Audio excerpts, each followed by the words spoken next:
quando a terra tremeu no Haiti em 2010. Quando a guerra espalhou a morte na Líbia.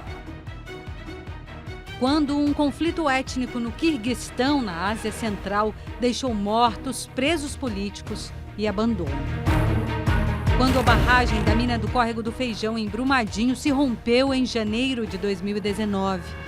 Débora Noal estava lá. Não tem como cuidar do outro com todos os sentidos, a cabeça, o corpo e o coração, sem sentir no corpo a dor do outro, né?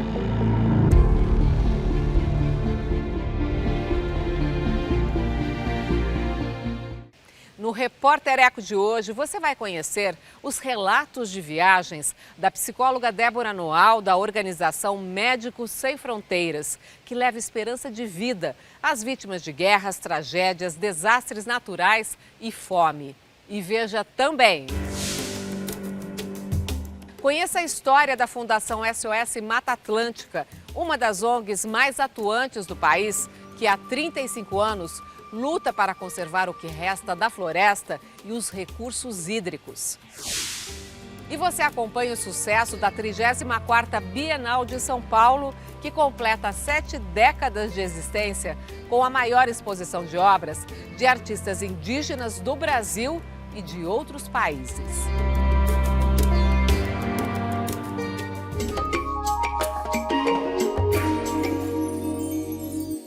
A Fundação SOS Mata Atlântica completa 35 anos de atuação como uma das ONGs ambientalistas mais importantes do Brasil.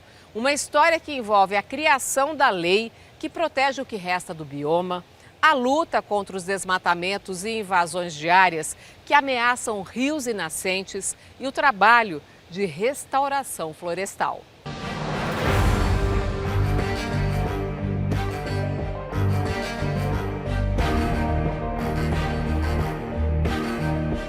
A bandeira em defesa da floresta nativa, que se estendia ao longo da costa brasileira, foi erguida por um pequeno grupo de ambientalistas, cientistas, empresários e jornalistas. Em 20 de setembro de 1986, era criada a Fundação SOS Mata Atlântica, uma organização da sociedade civil decidida a proteger os últimos fragmentos de um dos biomas mais ameaçados.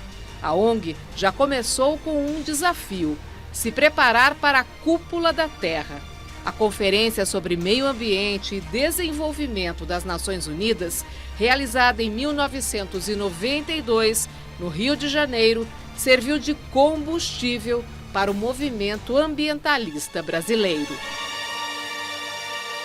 Na verdade, a SOS Mata Atlântica foi criada em 86 e todo o movimento do Fórum de Organizações Sociais, né, das ONGs ambientalistas, movimentos sociais, nasceu praticamente na SOS Mata Atlântica, né? Nós somos a ONG sede desse fórum, de todo o trabalho preparatório para a ECO 92. E na ECO 92, nasceu a rede de ONGs da Mata Atlântica, da qual a gente foi a ONG sede, nós fazemos parte até hoje. Então, foi a partir daí que os movimentos se uniram, começaram a atuar de forma temática também, né, porque a área ambiental abrange várias causas, né, vários temas. Então, essa luta coletiva praticamente nasceu na ECO 92 e tem sido importante ao longo desses anos.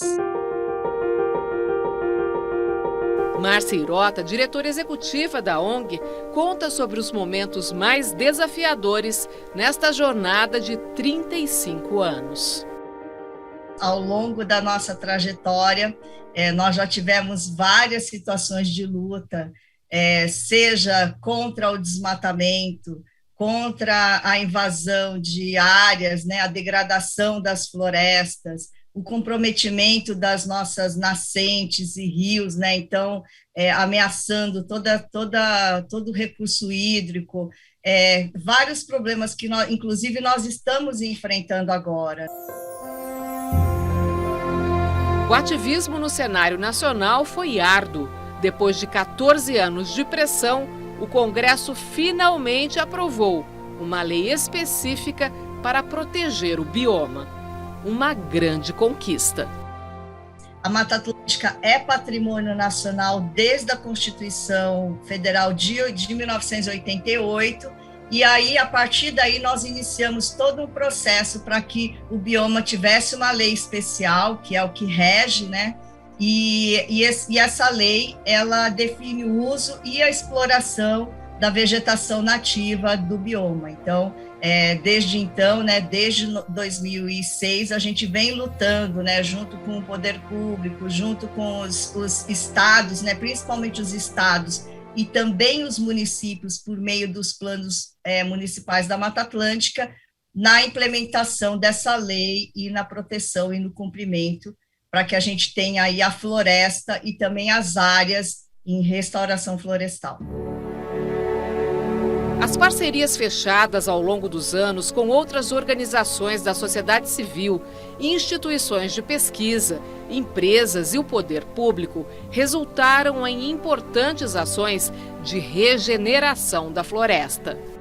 A SOS Mata Atlântica tem a restauração como uma causa prioritária e nós já plantamos mais de 42 milhões de mudas de árvores nativas em várias regiões da Mata Atlântica. Esse total corresponde a mais ou menos 23 mil hectares, mas nós temos um desafio imenso, que é justamente restaurar a Mata Atlântica, né, em todas as regiões, atingindo a meta do Pacto pela Restauração da Mata Atlântica, que é de 15 milhões de hectares até 2050. O mapeamento da Mata Atlântica com base em imagens de satélites, que começou junto ao INPE, Instituto Nacional de Pesquisas Espaciais, evolui e traz diagnósticos cada vez mais apurados. O primeiro levantamento que foi feito em parceria com o INPE e com o IBAMA apontou 8,8% da área original em 1990. Foi quando a gente teve um primeiro levantamento da situação da Mata Atlântica. Desde então, nós iniciamos um monitoramento de 5 em 5 anos, avaliando o desmatamento nesses períodos. Esse levantamento agora é anual, é divulgado geralmente no dia 27 de maio, que é o Dia Nacional da Mata Atlântica. A Mata Atlântica é um bioma que precisa ser recuperado, principalmente as áreas estratégicas, por exemplo, para a questão hídrica. Nós precisamos ter a floresta, a mata ciliar, que é uma área de preservação permanente, com vegetação, para que os rios sejam protegidos, para que as nascentes sejam protegidas, inclusive aquelas nascentes que desapareceram, né, por meio das atividades, que possam ser reavivadas. A floresta, ela está diretamente associada a essa questão para garantir a nossa sobrevivência, para garantir, né, as atividades, para garantir a economia e outras agendas que precisam evoluir, mas, sobretudo, para que a gente tenha mais qualidade de vida e bem-estar também.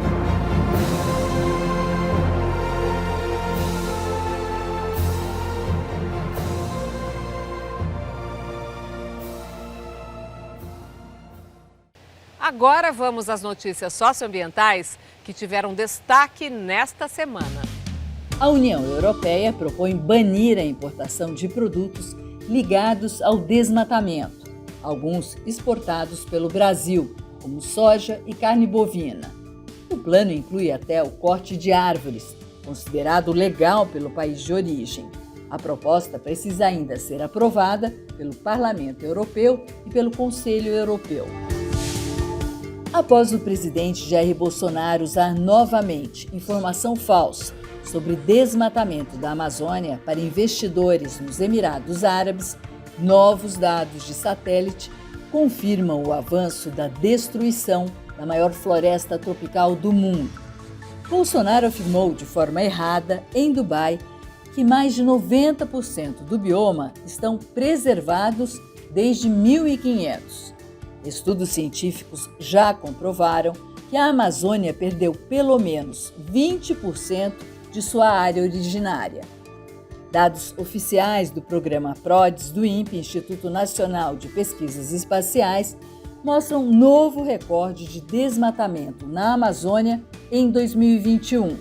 Foi destruída uma área de 13.235 quilômetros quadrados. alta de 22% em relação ao ano passado e a maior devastação desde 2006. Outro levantamento, desta vez da ONG Amazon, indica que o desmatamento na floresta cresceu 33% de janeiro a outubro de 2021, comparado ao mesmo período de 2020. Pesquisa feita por cientistas brasileiros e estrangeiros com 77 espécies de aves no centro da Amazônia mostra que elas já sofrem os efeitos do aquecimento global. Vários pássaros reduziram seu tamanho e peso, em consequência da mudança do clima. O ministro Luiz Roberto Barroso, do Supremo Tribunal Federal, deu prazo de 5 dias para o governo esclarecer a situação do povo Yanomami. A decisão atende à ação apresentada pela Rede Sustentabilidade, pedindo que sejam investigadas denúncias de desnutrição das crianças indígenas, falta de atendimento médico e ausência de fiscalização e combate ao garimpo ilegal em terra Yanomami. E você vai ver já já aqui no Repórter Eco. Ainda dá tempo de visitar a 34ª Bienal de São Paulo, que comemora 70 anos com a maior exposição de obras feitas por artistas indígenas do Brasil e de outros países.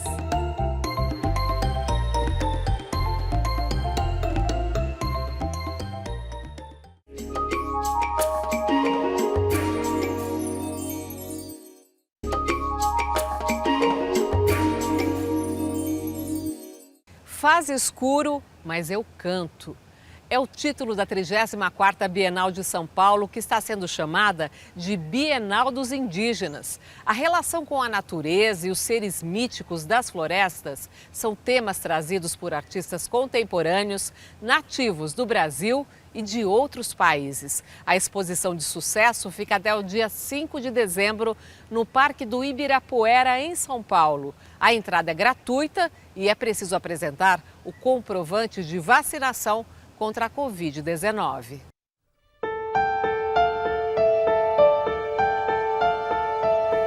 Faz escuro, mas eu canto. O tema parece sob medida para a edição da Bienal adiada pela pandemia, mas já tinha sido escolhido antes. É forte a presença de artistas indígenas. Esta instalação com animações, fotografias, desenhos, pinturas e objetos é de Gustavo Caboclo.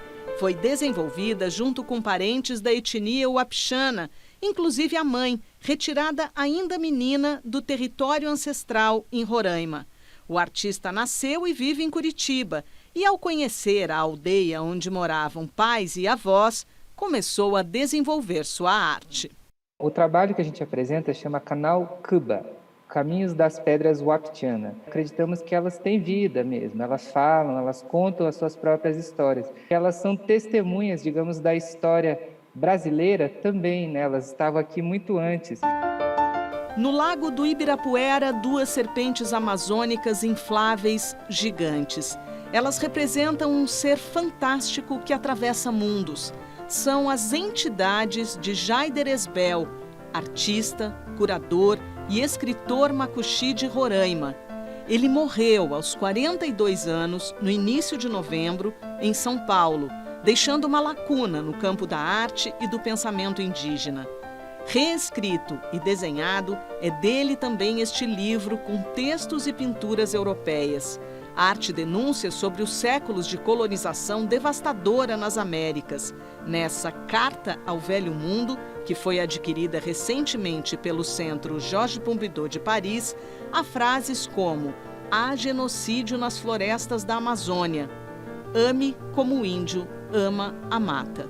Eu não sou artista plástico, eu talvez tente fazer política, cosmopolítica, algo muito mais amplo, que abarque, sim, toda a narrativa das lideranças tradicionais, né, e que contemple toda a política internacional, a política global, né, para tratarmos exatamente da urgência do fim do mundo, do aquecimento global e de todas essas urgências que o capitalismo, né, e todas essas estruturas armadas continuam manipulando e mantendo as pessoas com ideias tão vagas de que a luta é dos indígenas, e volto a dizer, a luta é de todos. Na série A Guerra dos Canaimés, feita especialmente para a Bienal, Jaider deu forma e cor a espíritos predadores ou protetores. O curador adjunto da Bienal falou sobre a obra antes da morte do artista. São espíritos associados à chegada da morte e são incorporáveis por pessoas do povo Macuxi. O Jaider remete a uma guerra dos Canaimés, que seria o conflito entre figuras com esse papel, que defendem a floresta. Quando a gente determina, exige que essa Bienal e essa exposição sejam marcadas como uma Bienal dos Índios e que todas as bienais importantes do mundo também sejam demarcadas como bienais indígenas, pelo menos para que se abra um pontinho de reflexão. Se vai haver a revolução, talvez não dê tempo, porque o aquecimento global está muito acelerado, né? As geleiras estão derretendo, a água está subindo, todo mundo lutando pelo seu, e nós não estamos entendendo de fato que a luta, a urgência maior seja pelo planeta mesmo, né? Por todas as formas de vida. Representadas por vestidos, as mulheres espírito são destaque nesta instalação. Um convite a um passeio entre objetos, como redes e peixes. Meninas e mulheres da aldeia onde vive a artista, educadora e liderança indígena Sueli Machacali, em Minas Gerais, participaram da criação coletiva. Em Festa do Céu, Dayara Tucano traz seus rores, pinturas que traduzem as mirações que surgem durante os rituais realizados por seu povo no Alto Rio Negro. Os pássaros sagrados estão protegidos por mantos de plumas, atrás das telas. Neste outro manto plumário, o espectador se vê refletido. Um dos pontos que a gente está chamando a atenção é que muitas vezes a arte brasileira fez referência à origem, à memória, ao pertencimento indígena, mas por procuração, via livros, via estudos, etc. E aqui a gente tem a presença de uma artista indígena contemporânea, ela mesma representando a si mesma e em conexão com o seu povo e os povos da região. Uira é o nome adotado pelo biólogo, performer e arte-educador paraense, autor destas fotos. Aqui está retratada a entidade que procura expandir o debate sobre os direitos indígenas e LGBTQIA+, e a conservação ambiental. Em foco, a floresta ameaçada, o desmatamento, o fogo, a água submersa sob o lixo que afoga os igarapés. Essa pintura aqui faz parte de uma série que conta uma história muito interessante, a começar pelo nome da artista, Jaune Quick to See, do inglês rápida de ver. É que a avó dela dizia que ela entendia as coisas muito depressa.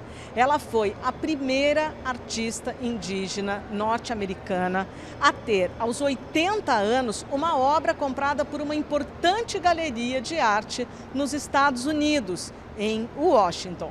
Ela coloca uma coisa assim, finalmente a primeira vez. Agora vamos discutir a segunda e a terceira. Quer dizer, para ela é tanto um feito quanto uma espécie de testamento de como essa discussão está atrasada.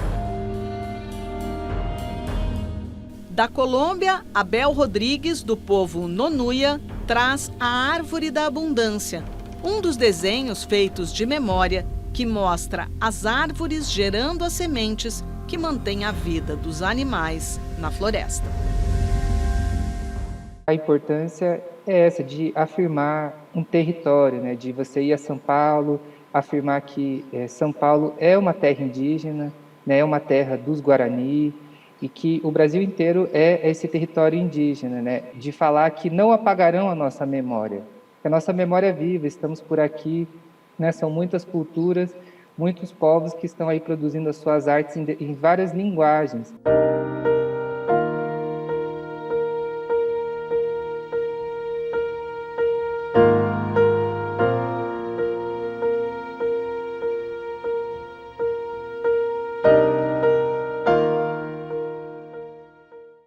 E aguarde, porque você vai ver logo mais aqui no Repórter Eco. A psicóloga Débora Noal, da organização internacional Médicos Sem Fronteiras, relata em livro as viagens humanitárias pelo mundo para levar esperança às vítimas de conflitos armados, tragédias, desastres naturais e fome.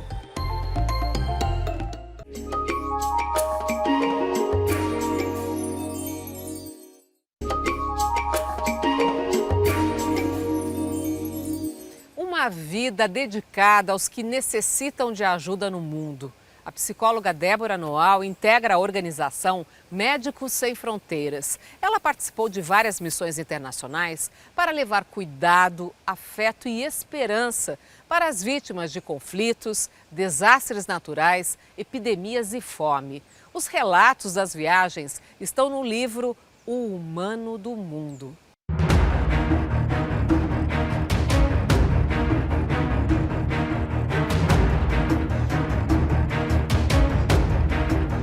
Quando a terra tremeu no Haiti, em 2010. Quando a guerra espalhou a morte na Líbia. Quando um conflito étnico no Quirguistão, na Ásia Central, deixou mortos, presos políticos e abandono. Quando a barragem da mina do Córrego do Feijão, em Brumadinho, se rompeu em janeiro de 2019. Débora Noal estava lá. Não tem como cuidar do outro com todos os sentidos, a cabeça, o corpo e o coração, sem sentir no corpo a dor do outro, né? Desde 2008, ela é psicóloga integrante dos Médicos Sem Fronteiras, organização humanitária internacional que leva cuidados de saúde às pessoas que mais precisam. Atende vítimas de catástrofes incalculáveis, testemunha momentos em que a dor se torna um idioma universal. Eu entendi, né, que na primeira fase, principalmente na primeira fase de um desastre de grandes proporções, a dor, o cuidado e o afeto são significados, palavras universais, e elas não precisam ser ditas. Basta que você esteja de fato íntegro naquele processo. E essa é uma grande diferença, né? E é por isso que dá para cuidar. É por isso que uma brasileira consegue cuidar no Haiti, no Sudão, na Guiné, no Quirguistão, porque a gente fala uma linguagem universal, que só os humanos compartilham, e esse é um ponto importante, né? Os humanos e aqueles que, de alguma forma, dividem seus afetos naquela estrutura. Em cada catástrofe, ela comprova que as mudanças climáticas já fazem vítimas, sem respeitar fronteiras.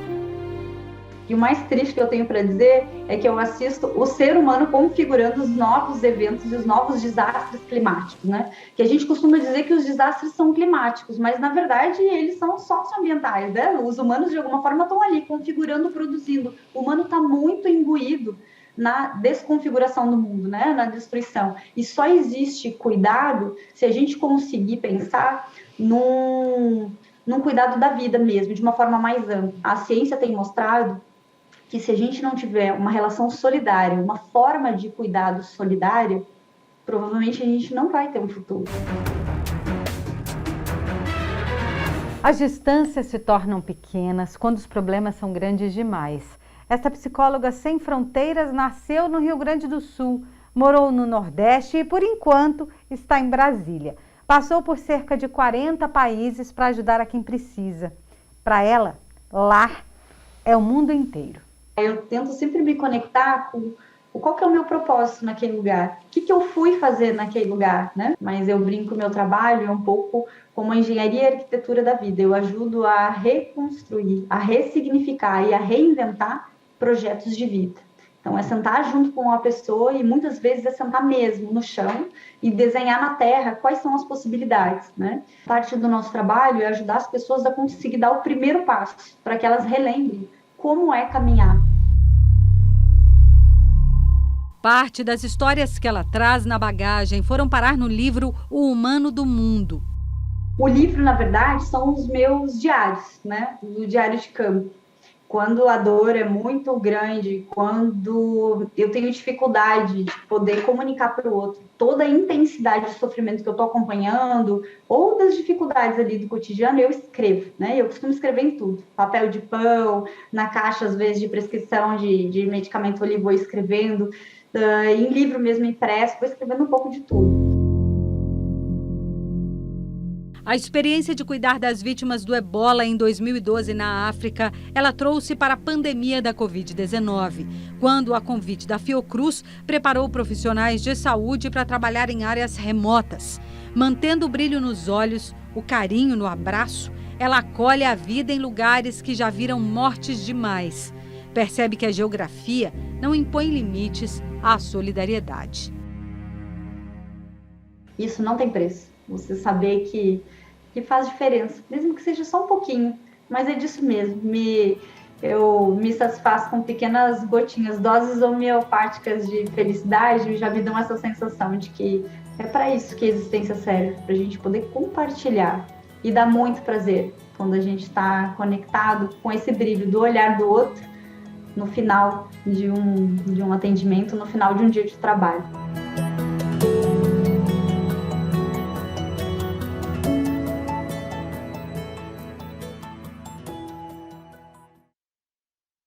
Parabéns pelo belo trabalho humanitário, Débora Noal. E o Repórter Eco de hoje fica por aqui. A gente se encontra no próximo programa com projetos, ações e pesquisas por um mundo melhor para todos. Até lá!